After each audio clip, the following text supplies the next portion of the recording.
What's up, guys? I'm Captain Mike, and welcome back to the Inside Scoop for Friday, June 19th, Father's Day weekend right ahead of us here, guys. Look, if you're ever going to get down to the Keys, it's right now, right? Weather's going to be absolutely beautiful from here until late next week. Expect 5 to 10, south, southeast, little east winds, nothing to be concerned about. You're going to be able to fish near shore, offshore, do whatever you want to do.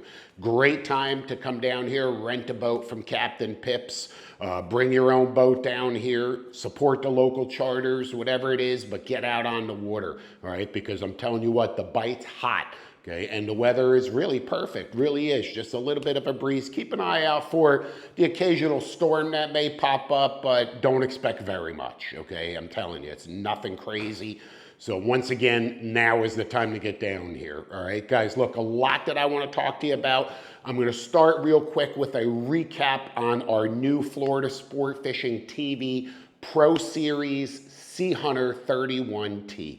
This is an incredible boat that we've been able to really immerse ourselves into, you know, and customize it to be the ultimate fishing package. We've made all of the decisions for you. A pair of Mercury V10 425s, plenty of horsepower, plenty of torque. Guys, that's super important. It sucks to be underpowered. You don't want to be a dog getting out of the hole. You know exactly what I'm talking about.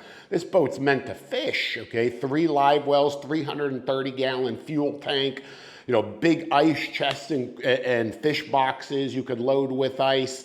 You need some power, you know, especially on long-range trips to the Bahamas, to the Dry Tortugas, or even right out front here.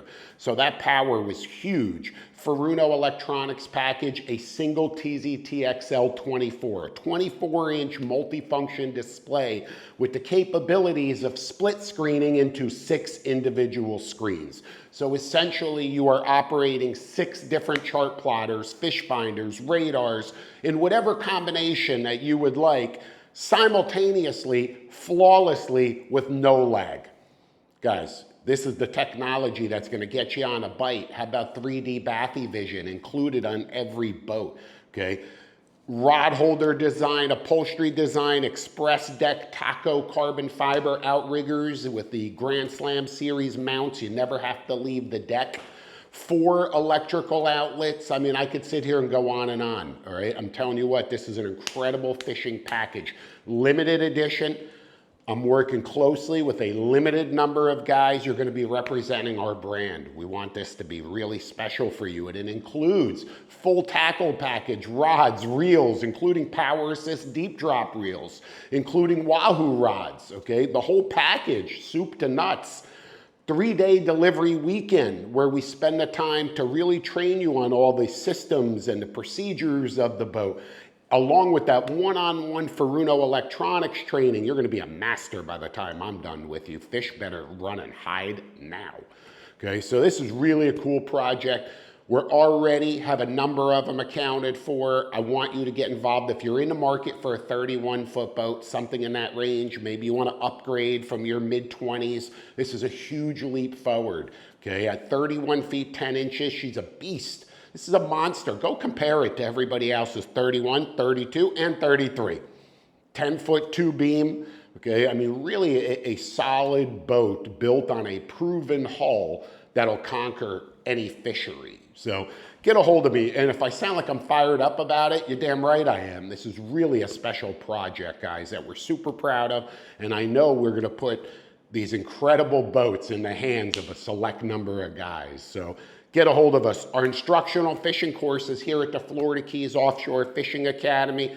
Man, we are progressing with these guys. We've had some great groups recently. You know, the amount of information that they're learning, it goes beyond compare. You know, it starts with seminars right here in our rigging station, hands-on. You're touching, feeling, rigging, you're understanding it all. You know what to expect before we hit the water the next day. And then it's boat positioning, you know, marine electronics, boat safety, tackle prep, everything, bait prep, the whole list, you know, tackle selection, rods, reels, line, leader, hooks, everything.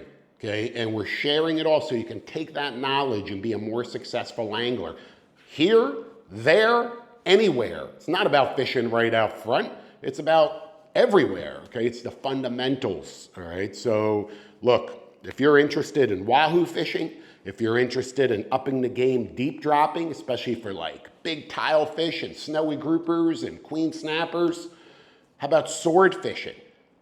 That's my favorite right there. We just had an awesome swordfish course, 3 bites, pulled the hook on a small fish next to the boat, missed the bite altogether. Fish whacked the bait 3 times and never came back for it. And then we finally did come tight and hooked a small keeper. Perfect size fish. These guys, it was their first swordfish on their boat, and I'll tell you what an awesome experience, okay? But more importantly, they learned, you know, it's a huge investment in tackle to go sword fishing. So they learned everything that they needed to so they can make wise decisions. Again, info below. Let's get to the fishing. We'll start on the reef. There's some yellowtails around, especially right off the edge of the reef. Some mangrove snappers around, and you're gonna see that bite pick up, okay? These fish are spawning, and if they haven't already started to do their thing, it's right around the corner, okay? So I'm telling you what, especially with this next moon, pay attention to what's happening, all right? You've got mangrove snappers, you've got mutton snappers that are spawning. These fish will congregate and feed heavily in small areas. If you can get to those areas, you know, I'll tell you what, you could really put some solid catches together.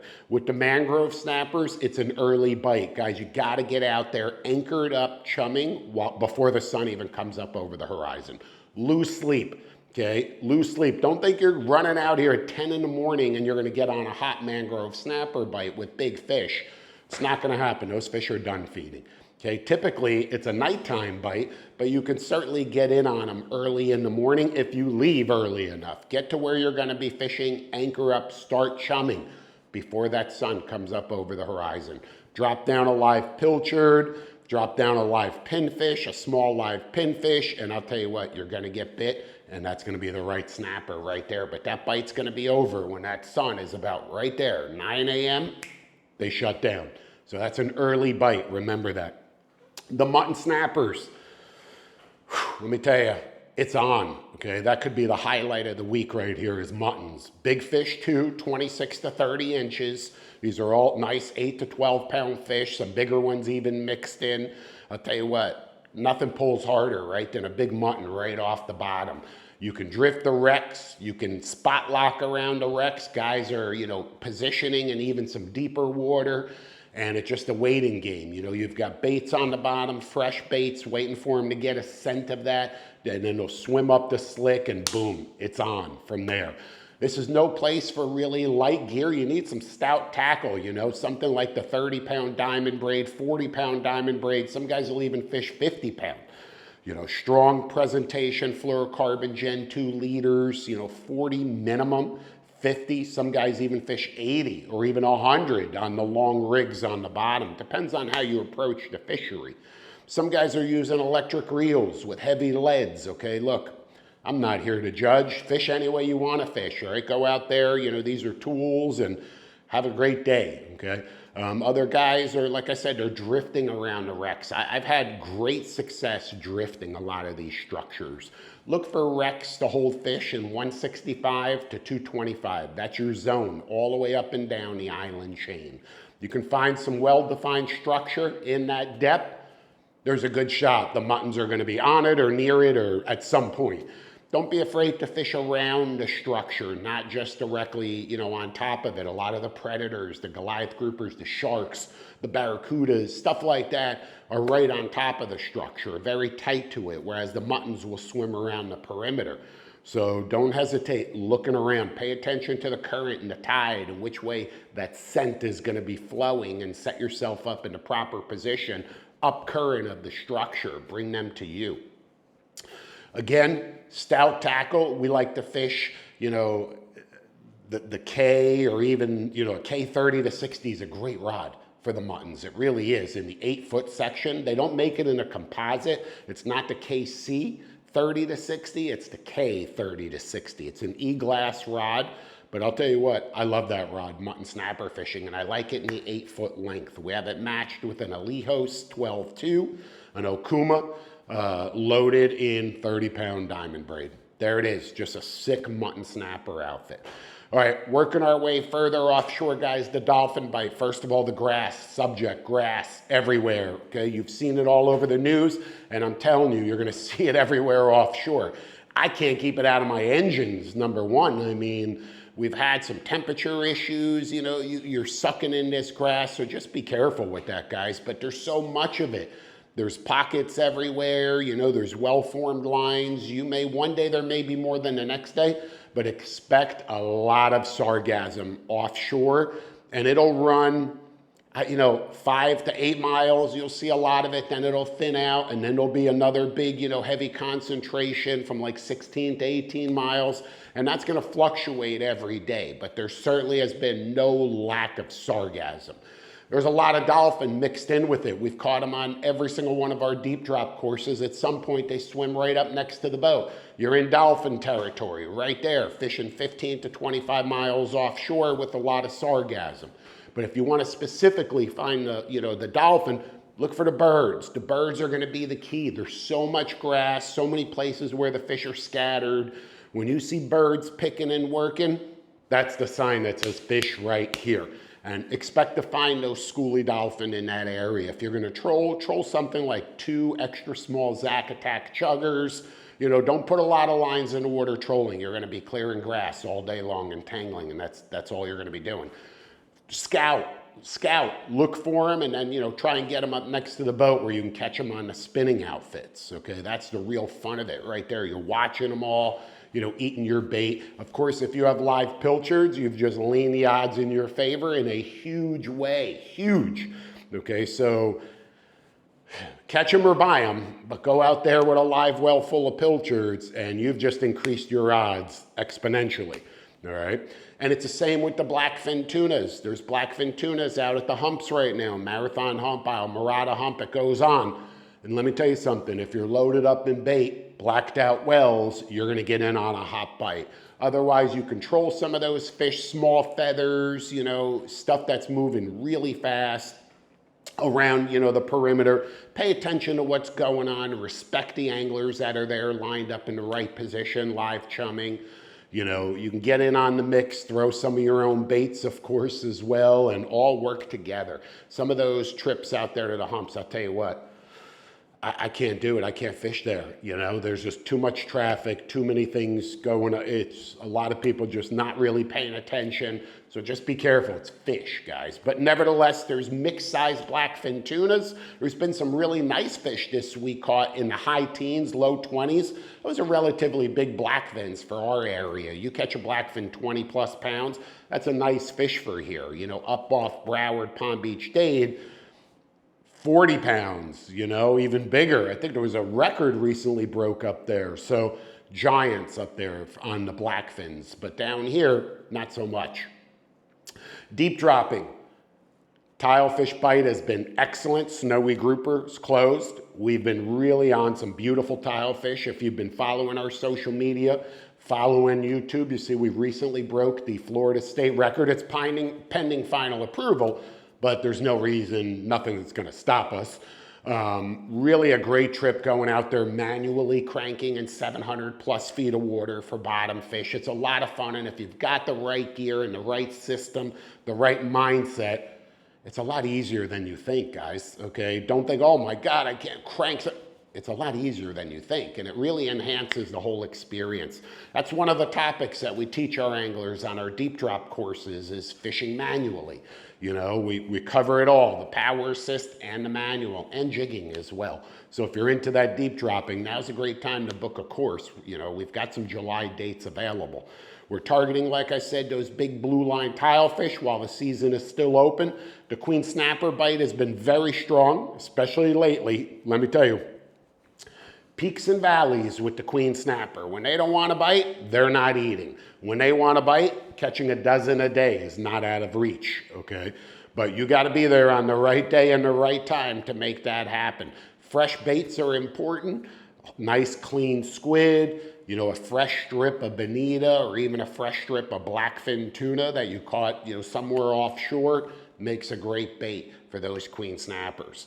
They're not everywhere. So the key with the queens is really having an understanding where you're gonna fish for them, right? And that is a lifetime in lessons to figure that out. Yellow eye snapper and vermilions are backup options off there if you're looking to specifically target the deep water snappers.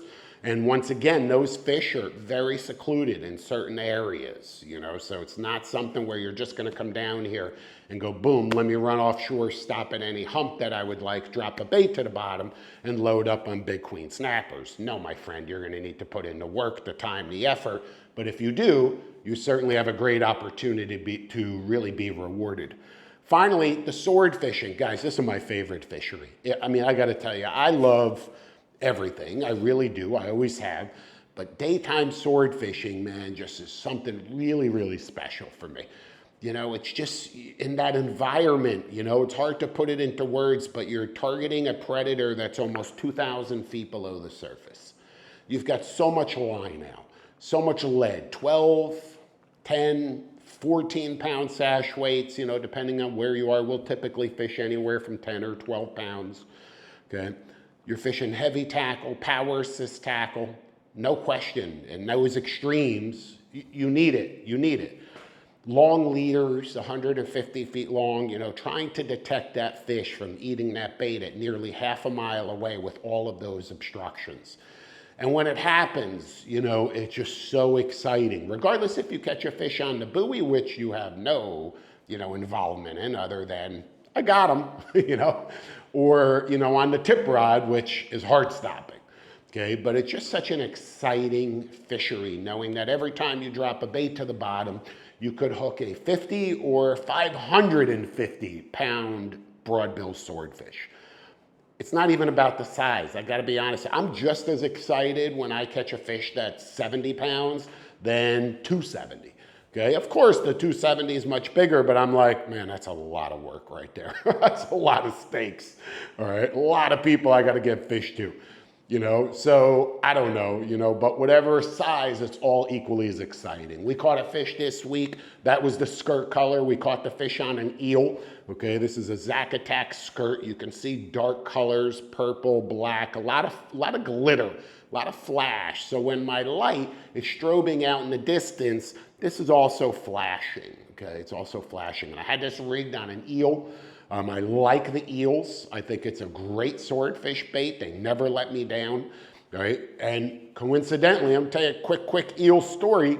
We dropped down on this previous trip with this eel, got whacked, hooked a fish, small fish, brought him up, and literally 25 feet from the boat, popped the hook right out. Never got to see the fish, but if I had to estimate, I'm gonna say somewhere between 30 and 40 pounds. I mean, just a small little puppy, but nevertheless, we got the bite, hooked the fish, lost him next to the boat, brought it up, and my eel was perfect, intact. I said, you know what, I'm dropping that again. Next drift, we dropped that down, whack, whack, whack. Fish hit it 3 times, but never committed, right? Tried to tease it, never committed, gone. Same eel. We bring it back up, I look at it, it's perfect. I'm like, man, this thing got eaten twice, it's gonna get eaten again. Drop it down, the same bait, whack, and came tight and caught that fish right in the corner of the mouth on that same eel on that skirt. So whatever, that's, do you change baits, do you not? I think it's look at the bait.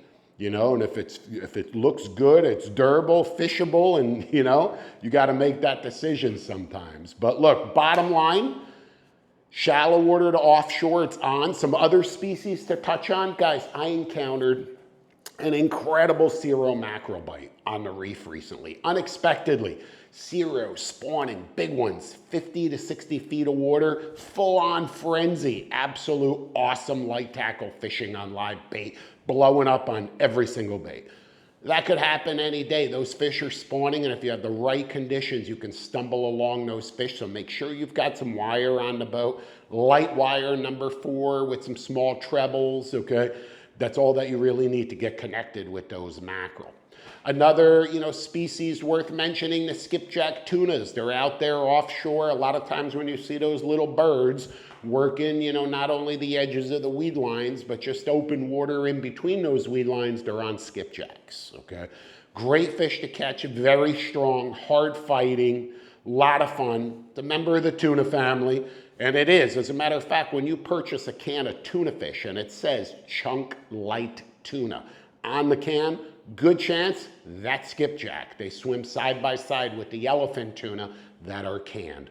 The can of tuna that's a solid white tuna, that's albacore, true albacore, often also known as longfin tuna. There's your tuna lesson for the day. Look, like I said, weather's strong, beautiful. Okay, expect really nice conditions over Father's Day weekend here, guys. I'm certainly going to be out on the water, and I'm looking forward to seeing you out there as well.